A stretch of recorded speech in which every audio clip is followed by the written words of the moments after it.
Green Lantern Corps number 13, written by Peter Tomasi, art by Carlos Urbano. This is the first part of the Green Lantern Corps side of Rise of the Third Army. And we open up with some space miners riding an asteroid back home.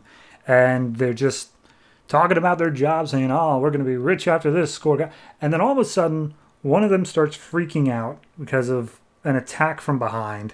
And his head is like throbbing or whatever. And they all start shooting at things. And we see that it is the weird alien-looking things of the Third Army, and they are attacking this group of miners and transforming all of them into more Third Army members. And yeah, it's just quick and painless. Well, not painless, very painful, but very quick transformation as they all fly off and discover more people. So then we cut to Oa, where the subcells exist, which are like high security, solitary confinement cells separate from the science cells. And one of them is broken open by a green light, and a guy inside named Czar is revealed inside. And he apparently is very, very, very against Gardner, aka Guy Gardner. And it's like, hey, Czar, up and at him.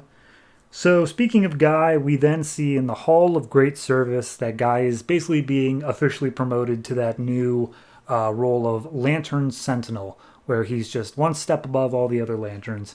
And they're just recounting how great of an awesome Lantern he is, how he always does the right thing and always puts himself out there. And he's being marked down in the Book of O as his own specialty role. And he gives a short little speech saying, like, oh, I'm proud I can do this for my Corps and blah, blah, blah. So they're immediately given a mission of there are two warring planets, and they've been warring for centuries, and they've finally decided, okay, ceasefire, we're going to have ourselves a peace talks, but we need the Green Lantern Corps to escort each of the different diplomatic groups to Oa to have these peace talks. So they're in charge of doing that. And Guy selected his crew that he wants in order to do this, including John Stewart. But John gets called back saying, hey, we need him for something special, so he can't go. And Guy's like, all right, well, John, you stay here, bye. So we see what John was called back for, and he goes up to the Guardians. And apparently, before the New 52, earlier in Jeff Johns' run, during Blackest Night, John had to destroy the living planet Mogo, who was a Green Lantern. And they found some shards of Mogo that they thought were just floating around in space, but it turns out they were actually doing an Iron Giant, where they were all converging to one location, and they were trying to like rebuild Mogo. And so they figure, okay, well, we need to help them because Mogo is like a super asset to us. So we want you to go find the place where they are all coalescing. Like, go find where Mogo, like, soul is, and then we can help them along however. And John's like, oh yeah, no, I'm totally wanting to make up for blowing up a planet. That's kind of a thing I want to do. So all of the Lanterns arrive on the planet Ronos to pick up the diplomats, and they're providing the police escort, more or less. And one of the guys there is Vandor, aka the guy who John escaped with during that first arc. I think it was the first arc. And he's basically just saying, like, yeah, John did what he had to do. We've all been through some major shit with that, but hey, it's behind us, and now it's an honor to try to break him out with the Alpha Lantern's last arc. So we're just learning about Vandor, because nothing bad's ever going to happen to Vandor. So anyway, Guy gets a call that Czar has escaped. And he's like, Czar's escaped? That guy who totally wants me dead? He's going to go after me. Or worse, my family. I gotta go, man. So he talks to the diplomats. He's like, look, I'm leaving behind 6 veterans. They're all going to take care of you.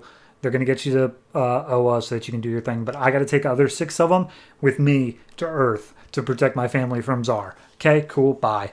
And the diplomats don't like this at all. And I guess they call up the Guardians, and the Guardians call up Guy, and they're like, hey, Guy, get back to your mission. He's like, sorry, no can do, gotta go protect my family. And he's like, dude, you're on a mission, we just promoted you, don't do this, man. And it's like, you're asking me to choose between the Corps and my family, I'm gonna choose my family.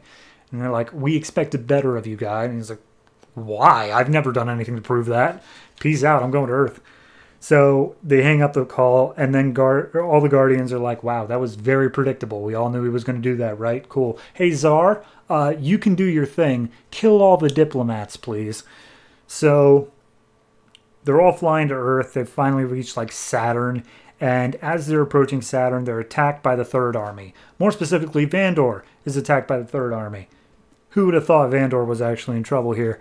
So they all start trying to blast him, and it's not doing anything. Vandor's got a shield up, but it's very quickly crumbling.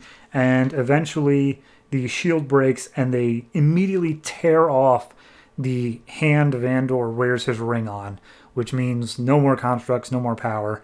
And Vandor's begging to be killed before they do whatever they're going to do, but it's too late.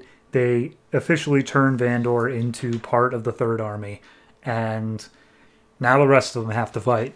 So the first part of the Third Army thing, not counting the preludes, was Green Lantern 13, and it was more so focused on Simon Baz as the new Lantern, and I felt that was a very poor opening to the event because it didn't feel punchy enough. This felt punchy enough. This should have been like the first instance of like, okay, now we're seeing what these guys can do. The body snatching, the transforming, horrible mutating. Love it. Love it all. Fantastic. Guy's whole thing of, put between a rock and a hard place immediately and then just thrown into this event. Again, fantastic. He's being put through the ringer immediately. I like pretty much everything about this issue. The only thing that seems weird to me is this. I don't think they really set up the whole, oh, hey, remember how Mogo was a thing? Because for this entire series, he hasn't been. Like, this is a pre-New 52 thing, and I would have liked a little bit of more seeding on that in terms of just allowing me as a reader to become familiar with it before they're like, oh, by the way, this is what John's going to be doing now. Okay, bye. Just a little weak, but the rest of the issue is strong enough, more than enough to make up for that. So overall, I'd say this is I'm giving this an 8.5. I really do enjoy this issue, and it really, in terms of the 2 out of the 4 Green Lantern books that I've read the Third Army stuff in so far, this one's got me the most pumped up. I think this one's going to be the more interesting one. But hey, it could shift, and we still got 2 more books in the Green Lantern corner to cover. So this one's good, though.